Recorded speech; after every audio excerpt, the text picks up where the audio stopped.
Hi guys, so I'm just doing the second part of this video, and if you haven't watched part one, then please do, because it will make sense. If you watch this one, it'll still make sense, but not as much. And what I'm talking about is taking steps to leave an abusive or a controlling relationship.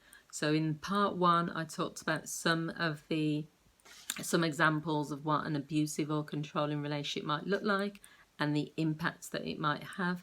And in this video, I want to talk about some of the things to consider if you've got to a stage where you are planning or considering leaving the controlling relationship. So this is really important.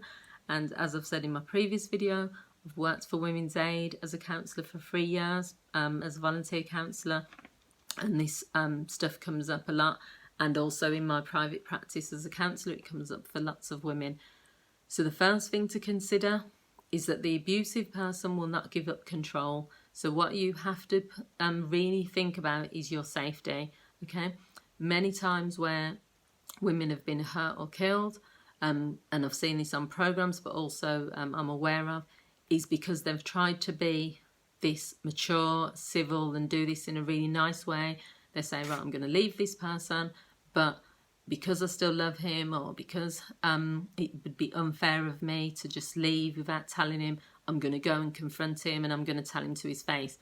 For a controlling person, that's probably the worst thing you can do, because the whole point is they're not ready to give up control. They would rather see you dead than see you leave. So you're putting yourself at risk. So the key thing to think about is, if they've not been controlling throughout the relationship and they've been abusive throughout the relationship, they're not going to change. It's actually heightening the likelihood of you becoming hurt when you tell them that you're no longer willing to accept the behaviour. So that is something you really need to consider. You are not obligated to talk face to face with anyone, especially if they've given up that right because of the way they've treated you. So don't feel guilty about if you have to do it by letter, if you have to go with a third party, if you have to be really far away from the situation before you end the relationship, if you like. But I would just say to put your safety first. If you know that this is unlikely for that person to accept your decision, don't put yourself in that position, really. The second thing to consider is the less people who know, the better. When we're kind of in a situation where we're making a plan, not just in this, but in general, sometimes we can tell too many people what our plans are, what we're thinking about doing, get loads of advice, speak to family, speak to friends.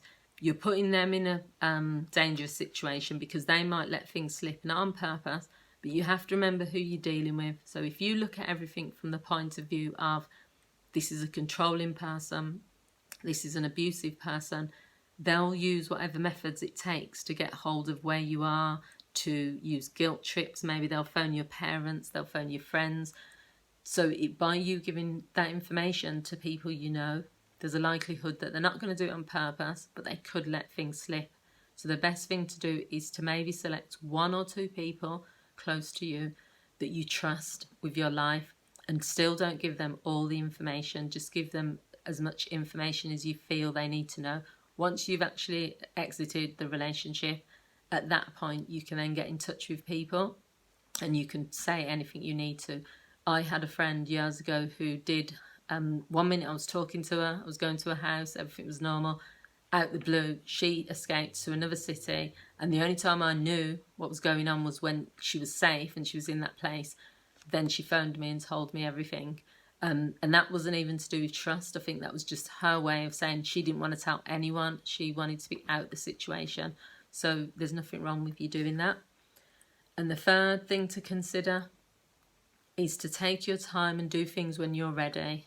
You know, it's better to leave once properly than to keep leaving and going back and forth if you leave in haste.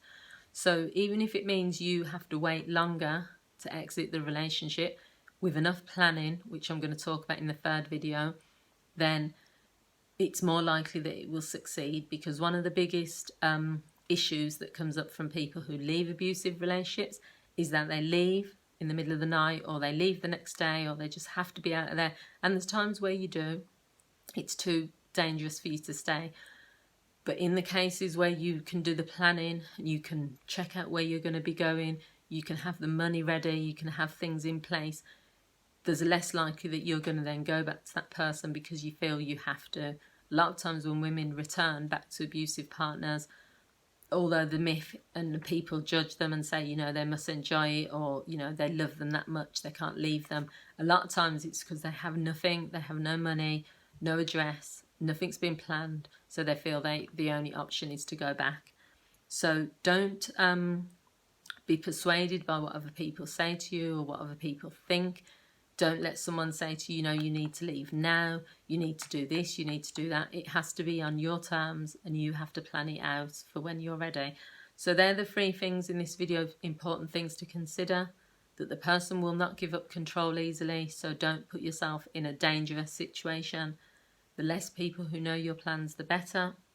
And for you to take time and do things on your terms, plan it out, rather than you leaving in haste and then keep going back and forth. Okay, so I'll be making the 3rd video to this series, and then that will be all free. I hope you found this useful. Please feel free to share and to comment on this video, and I'll leave my comments, my reply to anyone who comments. Thanks for watching, guys.